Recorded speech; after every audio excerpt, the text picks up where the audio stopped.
Ano yan? Sa inyo, fishball kikiam. Alam siya? Ang ginagawa mo dito?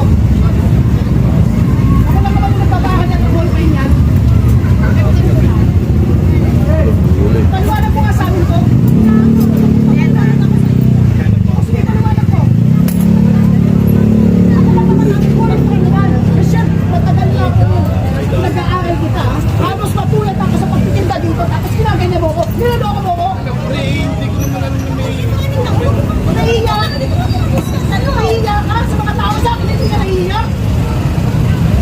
Ipaliwanag ko, ikaw, sino ka?